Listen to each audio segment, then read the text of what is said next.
this on? Thank you so much, everyone, for joining us today. It's an honor to be here. I know you all could be on the beach. It's a beautiful afternoon. But these are extraordinary writers. I've been really privileged to spend time reading their books in the past weeks. They've written 4 very different books that we're here to discuss today, each with their own tremendous power, each filled with sadness and grief and longing, and also laughter and froth and dance floors and zazzle. Prince shows up in Michelle's book. She describes him as the purple one, dressed head to toe in resplendent banana yellow. And Christian is on the dance floor in his book with Bianca Jagger and Richard Gere. So there's definitely sexy music and love poetry, and there's just a lot to offer in these books, which is the case with life. These books, like the best memoirs I know, are documents of lives lived with emotional richness and lucidity and intensity, which is what we're here to talk about. Michelle, I want to start with you. You begin your powerful book with an imperative from your beloved father, quote, "Go and find your life," by which he means don't automatically just run up the career ladder, as you obviously have done with so many professional accomplishments, but go backpacking in Europe and Africa, go find out where you come from. You call the trip that you embarked on part of your, quote, essential education. And I really liked this phrase and thought it would be a good sort of jumping off point. It seems that each of your books is about this, your essential education, the process and experience of learning what defines you, what your story is, what it is that you have to bring to the readers here. Not everyone here has read your books, although I hope that you all will. And I hope that we can start by each of you telling us how your essential education came about. Well, my essential education was something handed down from my father that he had handed down to my cousin, who followed in his footsteps as a physician. And I presume he wanted me to follow in his footsteps as well. But, my dad in the 1950s, between medical school and, between undergrad and medical school, took his earnings from working in the cafeteria at Howard University and went abroad to Europe at a time when I think it was a moment of self-discovery. An African-American man who grew up in segregated East St. Louis, and just the world who had opened up to him in a way that I don't think, many African-Americans outside of veterans at the time had experienced. And he wanted me to have an experience of being away from, almost like an out of body, out of, what is known, out of a comfort zone for me. And I've always been an oddity. I've always felt as though I didn't fit in. And I presume he sensed that. And so when you're a global citizen in that way, I think it not only opened me to discovery, questioning of who I was. I had, lived in Kenya and Tanzania the year before in school. But it was just another mining of me being defiantly deliberate about excavating Michelle Miller in my own essential way. Did that answer the question? Absolutely. I feel now, knowing your father to the extent that I do as a reader, I should tell everyone, Dr. Ross Miller, an extraordinary Black trauma surgeon, was the first doctor who attended to Robert F. Kennedy upon his assassination, but the Secret Service seemed not to believe that this doctor could in fact be a doctor due to his race, and so he had to prove who he was before examining Mr. Kennedy. Why don't we go down this panel? Your turn. Essential education. Really, the question is teasing out what your book is about and how it is that you realized, how you sort of found the fulcrum of your story. Right. So, in September of 2017, I found myself on the New York Times bestseller list with quite a few awards. Publishers, no, don't clap. My fault. Wait till you get to the end. And if you want to clap, then you can. a lot of publishers vying, people asking me to speak, and like things were going well professionally, but I couldn't sleep. And I found myself to be very unhappy. And what I realized is that I had not processed anything that was happening in my personal life. My mother passed away on September 1st, 2017. My 23-year marriage to my best friend began to unravel. And my oldest daughter and I had this huge argument that we are still trying to recover from. And I didn't know how to handle any of that. But I knew how to write. And so when I think about my essential education and how I decided to write this book, it goes back to my parents are from Norfolk County, Virginia, Chesapeake, Virginia, Tidewater. And they went to Norfolk State University. They got graduate scholarships to attend Teachers College, Columbia University. My grandmother went there. There's a lot of Columbia in these books throughout. I was born in '68, and I lived on 112th and Morningside. And so as a 3-year-old, I went to, my parents had me going to a school in a church called Riverside that John D. Rockefeller had built. Mm-hmm. So I'm going to this school. I'm 3 years old. I'm loving it, having a good time. My dad takes me in the morning. My mom picks me up. My parents were studying children's literature, early childhood education with emphasis on children's literature. So books were everywhere in my house. My mother read to me Lucille Clifton's Everett Anderson series, Nikki Giovanni's Spin a Soft Black Song.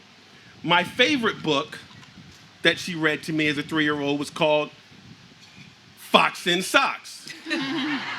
Fox, socks, knocks, box. Fox in socks, socks in box. I read it all the time, memorized it.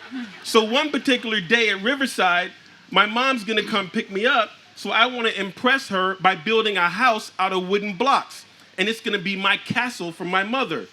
Before she walks through the door, a 3-year-old friend of mine kicks over the blocks. I walk up to him with the only weapons I have, and I scream at the top of my lungs. Those were my blocks that you flipped. Lest you want a quick payback, better fix my quick block stack. At which point, he began to cry. And when my mother came through the doors, the teachers went up to her and said, "Look, Mrs. Alexander, we have a problem. Your son Kwame is arrogant. He intimidates the other kids with his words." And my mother said, "Thank you. We teach him to use his words." So when I found myself at this crossroads, I went back to this thing that couldn't articulate as a 3-year-old, but this thing I had been taught and nurtured by the most essential educators in my life, my mother and father, to use my words.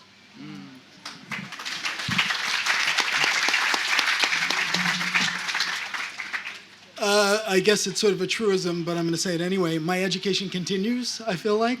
But you asked about essential education, and I think that started with self-acceptance, which, growing up as someone who, when you know you're queer from the age of 5, that's a big hurdle. It's something you've got to navigate, and especially when I was coming up in the 1970s, that was not a time when that was something you talked about or that was accepted. It's not like today when, at least in some parts of the world, some parts of the country, you can actually, do that. You see it in the world. It wasn't like that back then. So that's how my essential education started, with that journey to self-acceptance. And then actually turned very similar to your experience, Michelle, where travel sort of opened up the world to me and made me see it through new eyes. Because I think as African Americans, we grow up steeped in this culture, which is just loaded with so many biases that we don't even necessarily consciously recognize. And to suddenly be removed from that context and see the world in a different lens, in a different context, it flips the script. Suddenly you're like, wait a minute, this is how the world can be? And so you can move forward now with a new understanding. I will go to my beloved Star Trek, because I'm a nerd, and just give one example of that, which I put in the book, which is that, I watched the original Star Trek with Captain Kirk and Mr. Spock traveling to all these different planets and all of that, and it was a very progressive show. As we all know, it had Lieutenant Uhura, a black woman, as an officer. It had an Asian guy at the helm. It was, inclusive and embracing, and every single planet they go to, everybody they meet is white. And that never... And green. And, well, occasionally green or blue, yes.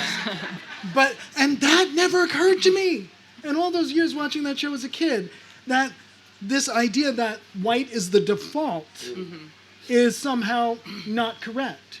That there are other ways of being in the world, and it's not that we are just as much as anybody else. So travel really started that part of the education for me, and I think the education, maybe even the essential education, continues. So I grew up in a little town in Oregon. I mean, people always say, oh, like Portland area? No, like 5 hours from Portland, truly in the middle of nowhere. And I grew up an adoptee, so I'm Korean and did not know my birth family at all, but my adoptive family is white. And I was the only Korean person I knew until I went to college. One of very few Asians, I had this count the Asian game where there's a new Asian person in town, and we would kind of nod at each other. But I clocked, because it was so rare for me to see anyone who looked like me. And so I spent a lot of time I think dreaming of escaping this little town. And I didn't have the words for it, but escaping both the racial isolation and frankly a lot of the bullying that I experienced growing up. And at the same time, at the foundation of my life were these very loving, trusting parents who just, instead of trying to hold on to me or control me, expected me to go out into the world and see what else was out there. And, my first book was actually about my search for my birth family and what I discovered. And A Living Remedy is much more of it's a grief narrative, yes, because I lost my adoptive parents within 2 years of each other. But it's also so much about the meaning of home, about that distance between us and where we come from. I think my essential education in so many ways was trained on trying to figure out who I was as a Korean person, as an Asian American, growing up without examples and without that connection to my culture, and wanting to go out into the world and find my roots if I could. But I spent so much time, I think many people do, thinking about escape, thinking about what else was out there. I realized I got to my 30s, I'm a mother myself, my father's health is failing, and though I didn't know it yet, my mother was going to develop cancer. And all of a sudden, this distance between me and home, between me and this place and the people that formed me, I realized there's so much I haven't done ever to reconcile that distance. I think the book is very much about leave-taking and what we find and the lives we make for ourselves. And it's also about reconciling that gap between us and home, between what we want to be able to do for our families when they're struggling, given all the structural failings and the systems that we know aren't really set up to serve all of us. My father passed away very young. His death was sped by a lack of access to healthcare for many, many years. And by the time he was finally diagnosed at a community health clinic, it was almost too late to save him. And so a lot of the book is about learning about that distance and that gap between what we hope to do for our families, what this country tells us we'll be able to do if we work hard enough, and the reality for so many.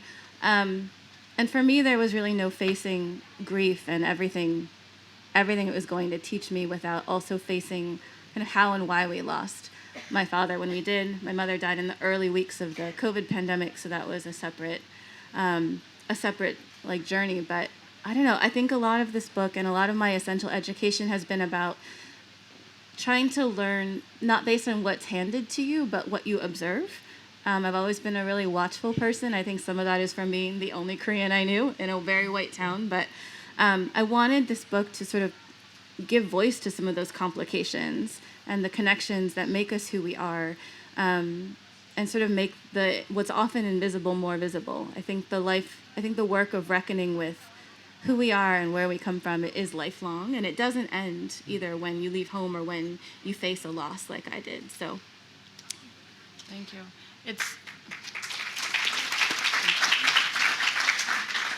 It's very powerful. There's a moment where you go to college and you sort of realize that the people who are perceiving you in college aren't perceiving you around your parents who adopted you, and the sense of context. And there was something that I really identified with. I think in childhood, we all feel that we are defined by others around us, and we notice the ways in which they are perceiving us. And that's something I really see in all of your discussions of race, especially in childhood, and sexuality as well. And that's something that feels very universal. It's kind of the Bildungsroman trope in a literary sense, but really finding the tools to define yourself and not be defined by others. And I think that's something all of us can identify with.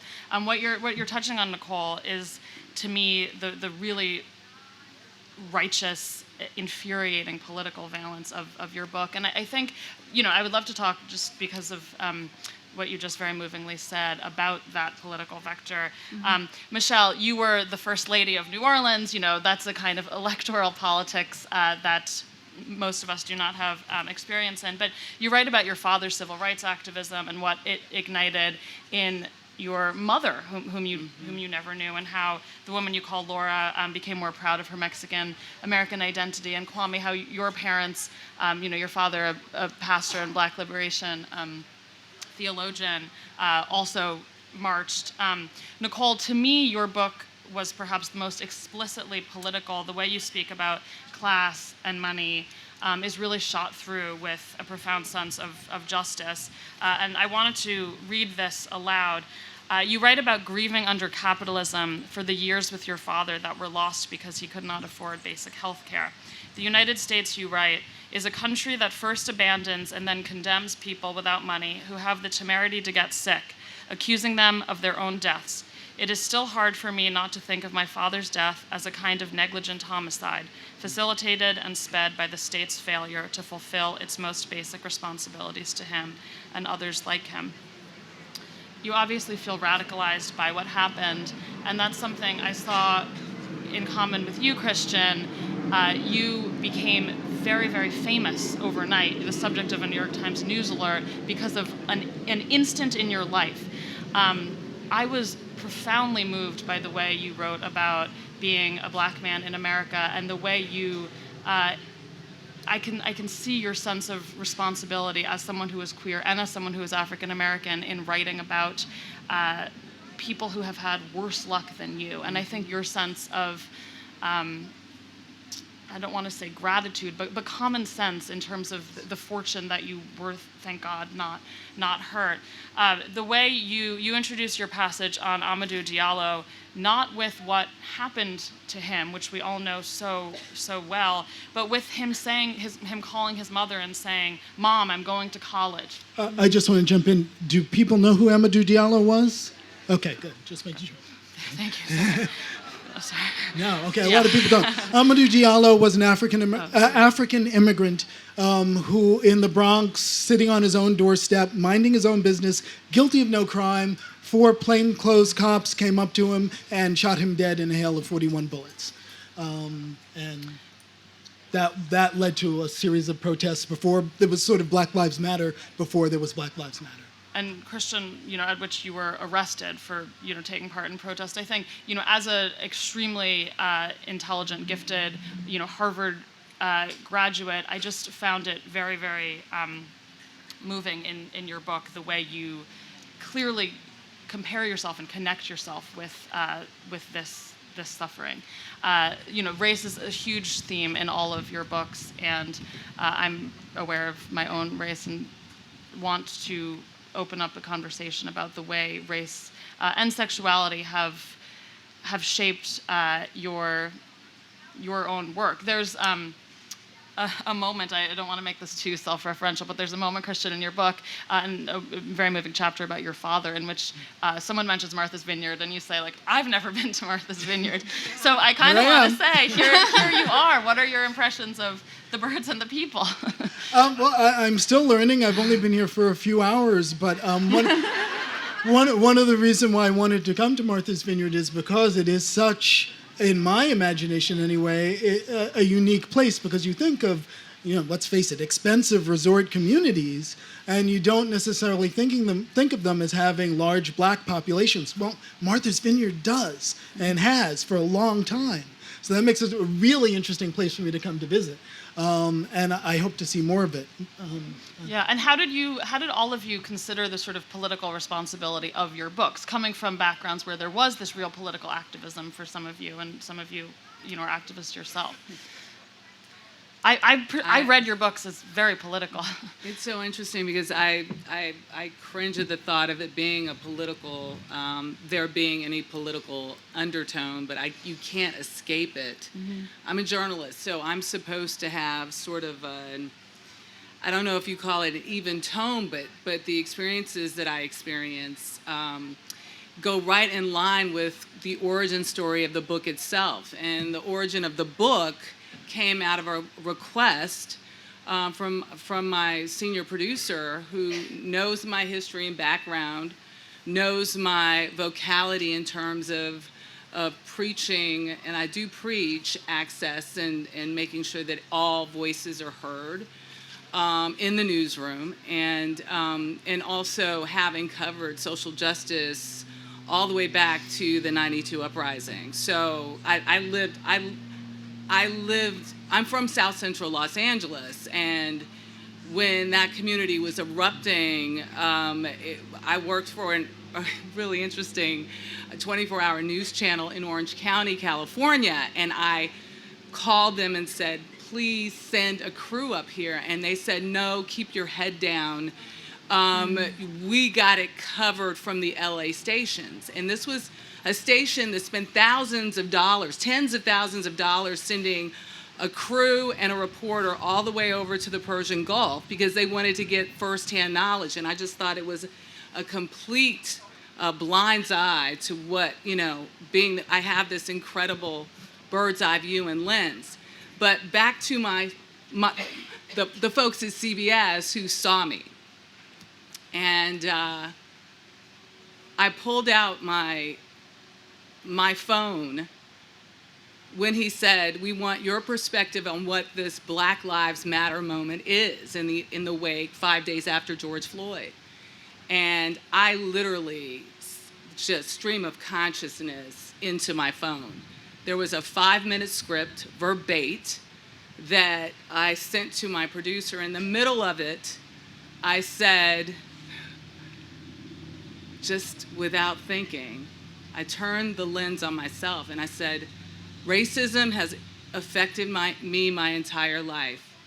Born into the unrest of the 1960s, I am the product of a union between a black surgeon and a Hispanic woman who to this day does not acknowledge my existence. And my producer, when she got it, she said, are you sure you want to say this? And I don't know, sometimes you ever feel as though someone is just pushing you out. It happened with the piece I did on my father because I documented it through a CBS News archival footage interview of my dad at the Ambassador Hotel that night in '68. I did it once again with my mother-in-law. Whenever I turn the lens, to me, there's something that resonates with the audience.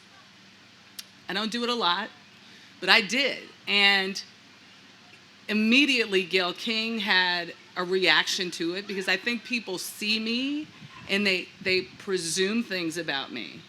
Because I've had such a varied, when you read the book, my life is growing up in South Central, but spending the weekends in Beverly Hills with my auntie Diane, who at the time, Diana Ross's sister was married to my cousin, who was about 20 years older than me. And their son was my age. So I was going over to Tracy and Rhonda and Chutney to their birthday party. So imagine the conversation going back to the school in South Central.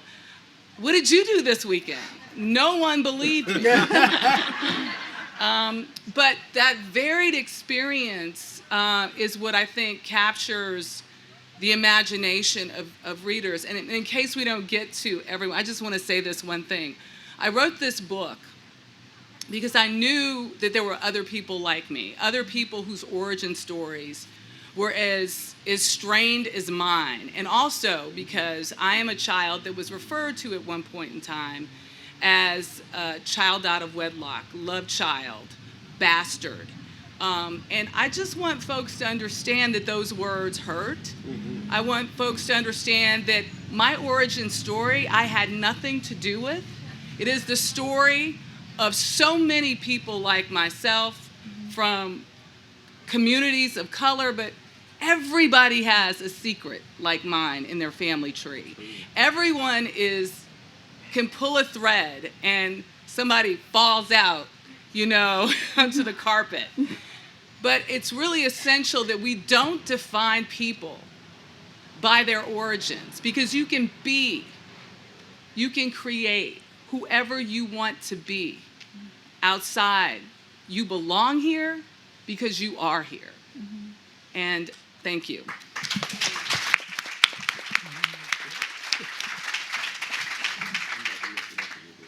So, thank you for sharing that. Oh, you're welcome. You guys are so heady. I'm just like in awe of this panel. I'm just really very. Me too. Really. So, first of all, to be black in America is an act of political navigation. To thrive as a black person in America is a political statement. That's first of all. Second of all, not everything we do is political. So, respectfully, yeah, my book is not a political statement in so much as it is about me missing my mother. It is about me trying to figure out how to be a better father. We get so caught up in this discussion about race. I just produced a TV show with Disney. I hope there's no Disney execs in the audience. I had my meeting with my Disney execs. We're having dinner, and she says, well, can you, Kwame, this is a show for black people. She's non-black. This is a show for black people, and we're really excited about it. And can you just really focus on how black kids love? Sometimes we just love, y'all. How about all the time we just smile, hope, dance, dream, love, just like everybody else? How about How about 20 minutes ago, I was over there. I met this kid named G. G's working at a bakery. He made some brownies. He gave me a brownie. I ate the brownie on the way over here. It's amazing. One day, G, somebody's going to write a story about how you were so impoverished and you were affected by race, and cooking was your salvation. No, people. Sometimes it's just about this kid was making a brownie. I just moved back from London. Last thing I'm going to say. I just moved back from London. I was there for 3 years. I never felt more like an American. Yes. First time in my life I felt like an American. Right. First week I'm there, I'm in a place called Maida Vale. I'm writing in a cafe called Raoul's, eating an omelet, drinking my Earl Grey, writing my book, having a great time. I get up, I walk down this cobblestone street back to my flat. There's a white woman 10 steps ahead of me. She's about this tall. She's about as tall as Sue Ellen. She runs you down, right? She's walking 10 steps ahead of me. I'm 6'4". I'm a black man. Right. There are certain things that I begin to feel. There are certain things that I'm projecting that I know she's feeling. Black man in an elevator with the white woman. Black man in a park with the white woman. What are those words, y'all? What is it? Discomfort. Discomfort? Fear? Those are real things. So I'm sweating. I am sweating. I am feeling scared for her.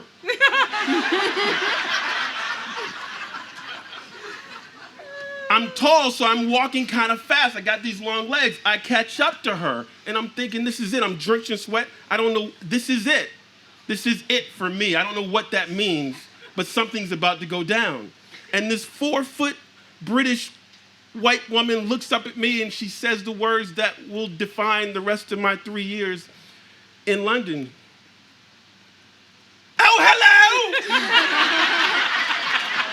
And then she begins to smile, and we laugh and have this amazing conversation. the antithesis of what you experience. And I say to myself, why can't Americans just get, y'all, sometimes we just are. Okay, so. Take it away, Christian. So.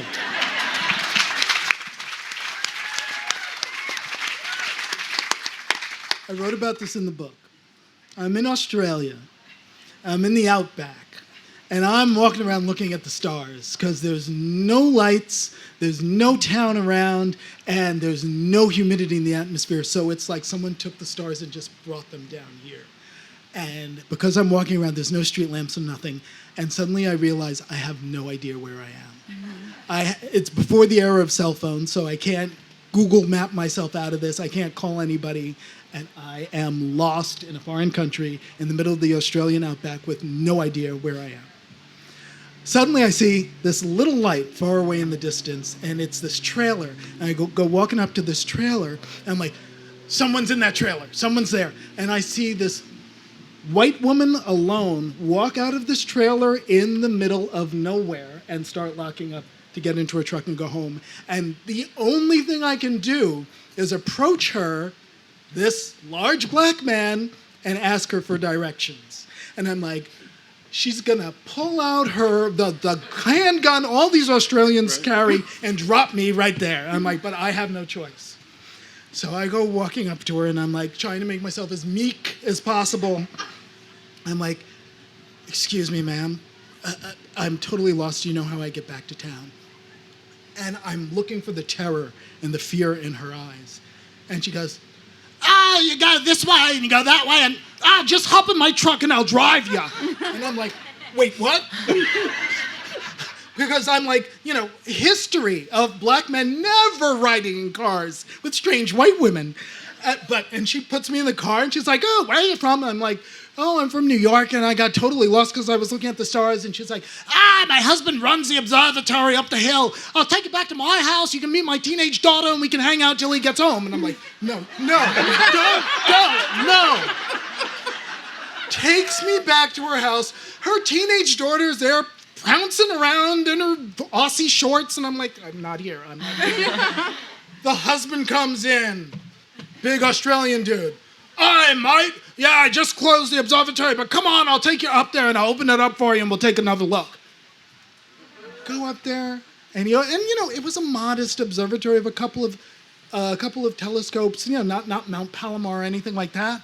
But suddenly I'm looking at globular clusters and nebulas and all these stars, and just that moment of these people who I had approached with all my American expectations and all my American baggage, and they didn't have any of it, and they just gave me the stars. That's beautiful. I would be curious to know if it was a native Australian that came, it would be a different story. And I talk about that in the book too, because Yes. it would be a completely different story. If I had been Asian or if I had been Aborigine, it would have been a different story. That's interesting. When I travel abroad, it's a different experience. Like, people, even if I tell them I'm American, they don't believe me.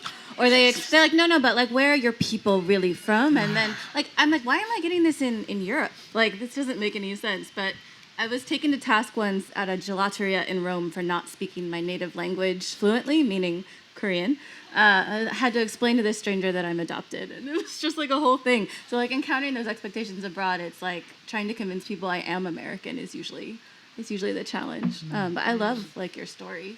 I don't know if we've drifted too far from your question, but I'll take a stab at just the political aspect of the book, because I don't know, I think about memoir, I tend to think about it in sort of these high-minded terms where it's a place where hopefully readers can also meet themselves, right? Like, I think a lot of us write it, like, in part, Michelle, what you were saying about how whenever you turn the lens to yourself, like, that resonates.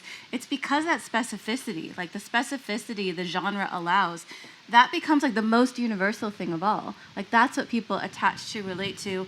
It makes them think of their own experiences, not because they're the same as yours, but because like they recognize that grain of truth, like that experience. So, I mean, I love that. I wasn't thinking of A Living Remedy as super political so much as like about facts of what it means to live in this country, to get sick in this country, to be trying to take care of elders. We obviously have an elder care crisis in this country.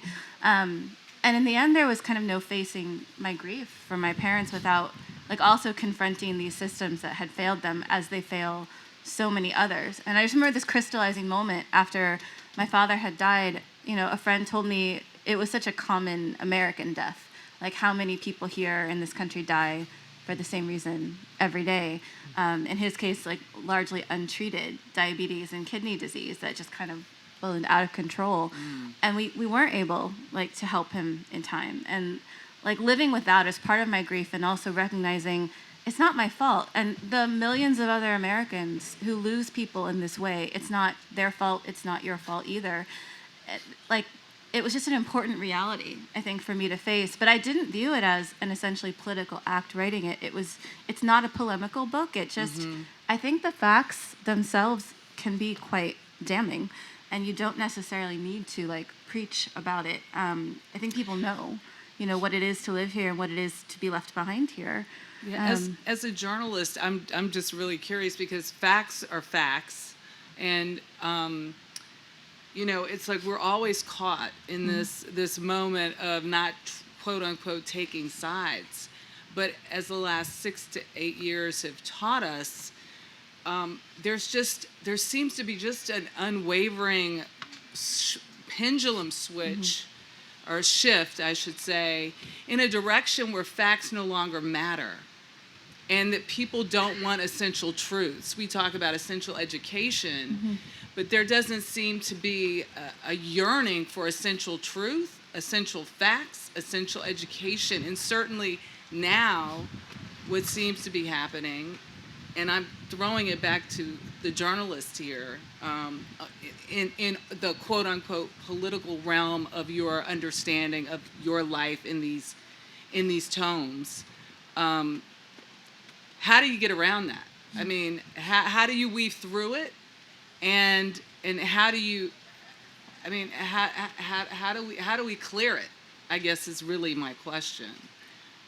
I think one thing is just listening to other people too. I mean, I'm always curious, and I dabble in journalism, not the same as you, but I love reporting because it's a chance to listen, and it's not about me. I love to hear what people have to say about themselves and how they define, like, their lives, their legacies, their losses.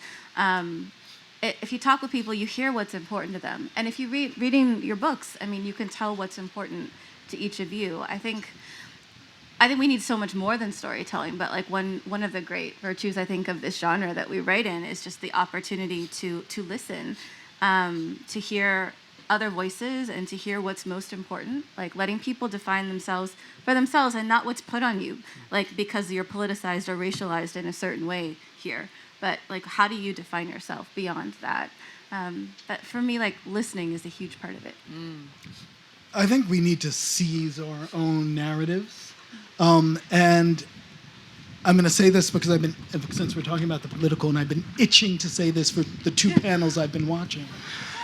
Because my book is political. It's not written as a political tone, but it's shot through with politics.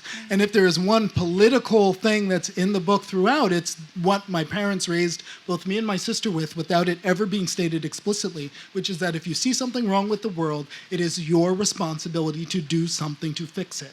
And through 2 panels now, I've sat through people talking about critically important stuff, the Supreme Court, the presidency, but nobody's turned it back out to you guys in the audience to say, all right, what are you doing to fix it? And I think that is vitally important, because we have that power. We shouldn't be, there are vested interests in this country who want us to abdicate our personal power and not use it. And when we use it, gods are we mighty. Gods are we mighty. Because we can do something about climate change individually. We shouldn't have to. The government should be doing it. But if you wait for the government, guess what? This planet will be dead, and us with it. So we can do something independently. We can sign up for energy suppliers who get their energy from renewable sources. We can do something about the presidency. Those of you who are retired, you can volunteer. Of course, we all have to vote.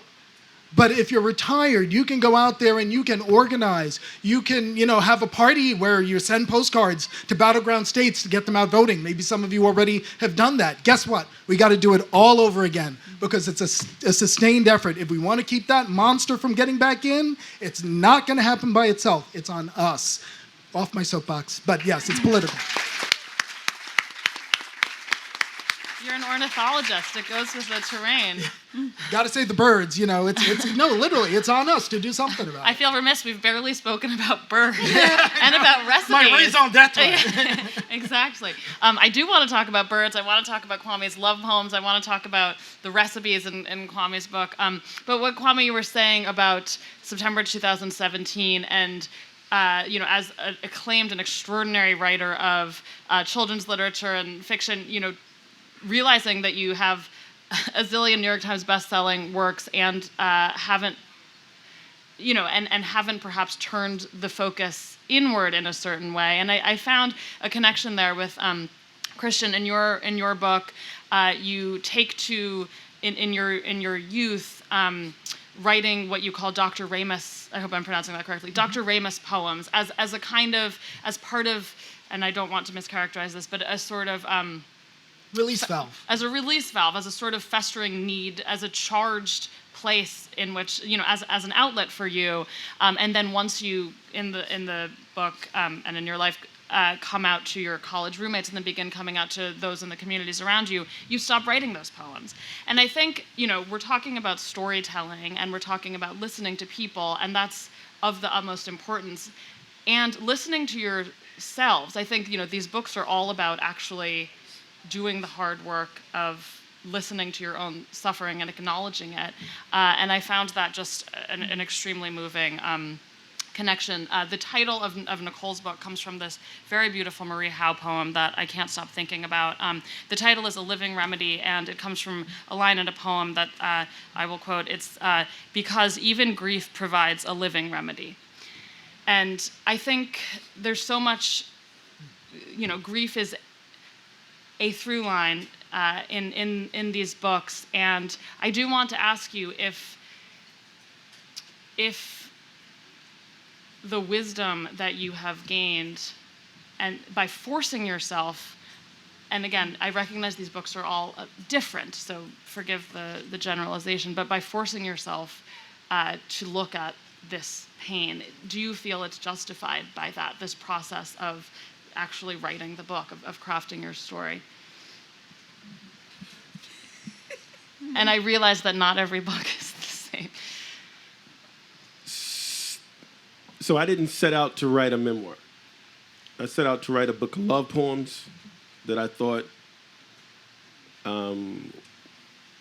would be enjoyed by readers and would offer a glimpse for my daughters, into how I loved and how I love. And sort of midway through it,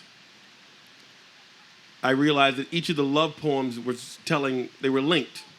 That there was some sort of narrative that was developing. And so my editor said, you should really consider writing a prose piece to give some context. And so I did. And the prose piece talked about food. And she said, you should include a recipe. Wow. You should include another prose poem, another prose piece. And so before you knew it, there was this hybrid cookbook, memoir, love story that had taken place. And I didn't read it in its entirety. And the first time I read it in its entirety was in February of 2023, when I received the advanced reading copies. And I read the book and immediately called my editor and said, you have to pull this book. We cannot publish this. It's too revealing. I can't say all of this. And first she said, well, the books are in the warehouse. And then she began to talk me off the ledge. And part of my issue was I hadn't sent the book to any of my family. Yes, me too. Oh, sorry.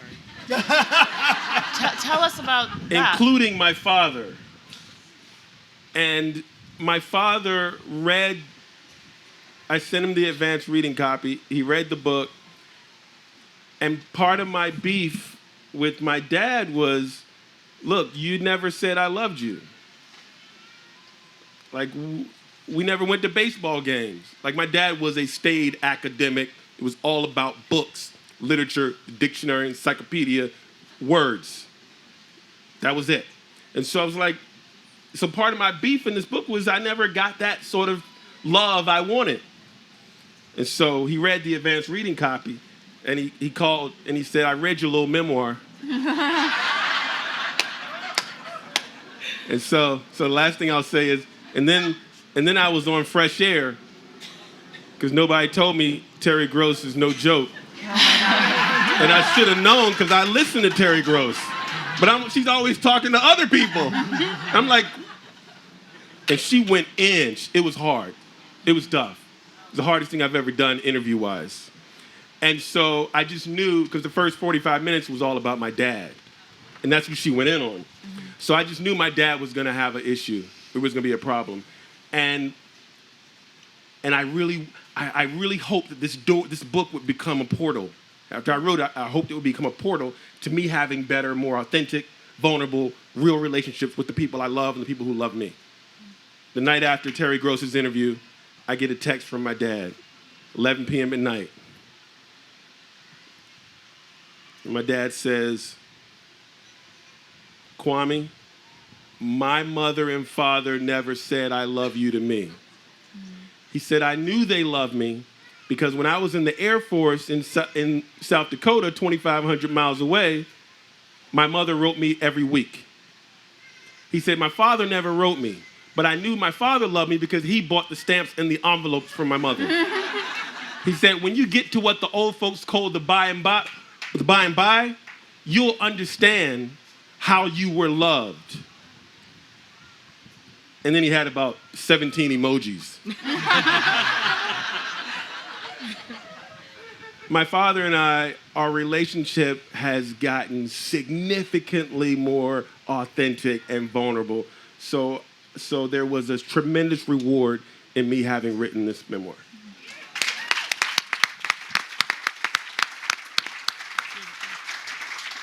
The poems that you referred to, the Ramus poems, are not love poems. They are quite the opposite. But I did get to have an experience like that with my father, I'm happy to say. Not through the writing of the book, because he's already gone. But we had, and it forms, actually, I think in many ways, the heart of the book, is that relationship. And now I am going to talk about birds, because I always thought, this man is so remote from me. And, he doesn't communicate with me, and I don't want to have anything to do with him. And then I realized that same man had gotten up every Sunday morning after working 5 days a week teaching kids in a school, because he was a school teacher, one of the hardest jobs on the planet, for those of you who don't know it. Yep. And nonetheless, on his Sunday morning, when he could have slept in, he got up at the crack of dawn so that he could take his bird-crazy son out to the South Shore Audubon walks and be out there with me looking at birds. He wasn't a birder. He was into the wild and he liked it, but he wasn't a birder. But he went out there with me on those Sundays on his day off so that we could bird together. And it took me many years before I realized that this man, even with all his faults and his massive communication problems, boy, was there a profound love there. So. That's beautiful. When I told my mother that I was writing a memoir, her response was, but you're not famous, so who's going to read it? I was like, wow, okay. And I remember being I don't know if y'all will be able to relate to this, and we do not all have to talk about it, but I was curious about parental responses, because the scariest part as a memoirist is showing it to family. And in my case, I had to show it to my adoptive family and then my birth family. And it was a lot. There are definitely things my rule is no surprises. I'm I don't want you to find something in a book that we've never talked about. So the process of writing the book meant having all these hard conversations that we actually, my family could not talk about race. We didn't have the vocabulary for it. My parents, I was adopted in that era of sort of quote unquote colorblind adoption when everyone they spoke with, the agency, the judge, the attorney, they're all you just assimilate her and it'll all be fine. And my mother was I thought they'd recommend a book or something, but they didn't. It was the early 80s. And things have changed somewhat, but there's still a long way to go. But all that to say, they had good intentions, but we couldn't have those conversations. I didn't tell them about being called racial slurs at school because like there was just no way for us, no framework to discuss that. And so writing the book meant having to like be honest about all of these things that had happened and these feelings I had, complicated feelings as an adoptee that I think were really hard to speak about when I was younger. And I was terrified to show them. It meant showing them who I was, like with no filter.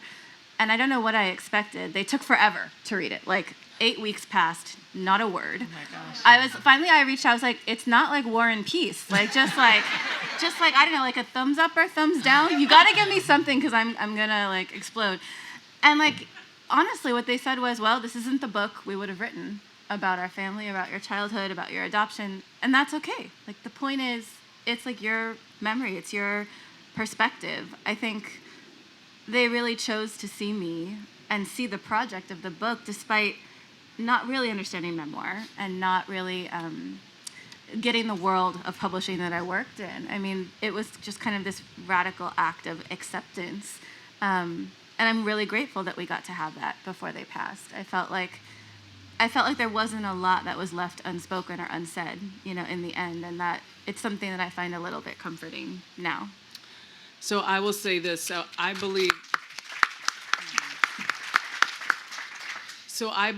in recording your history. Like I use Instagram as my own personal photo album, and it's because I lost so much in Hurricane Katrina. And I say that because each and every one of you probably aren't, or maybe you are, at the point in your life where you want to access your ancestors' personal stories. And it's really important that you do it before you even come to that point. And so for me, I wanted to access stories of my father, my grandmother, my great-grandmother, sort of like the ancestors in a way, put them on paper so that my children, and my daughter is in the audience. Margot, wave your hand. I wanted Margot to have a real sense of my family because, as you might imagine, my husband's family is so incredibly prominent. He's the first his father was the first African-American mayor of New Orleans, but he was the first on so many other levels from a pioneering standpoint in the legislature, at LSU. But it's like everyone knows that side of the family, and mine was sort of lost in everyone being gone. So I would just really encourage everyone here, if you haven't already, take out a tape recorder, take your phone out, especially you young people, and ask the question, what were you like as a teenager? What did you dream about? Who did you have a crush on at 16? When did you lose your virginity? What was it? How were you afraid when you had your first child? I mean, these are all because these are things you mine for yourself, and you're always in wonder. Like, what was it like for those who came before me?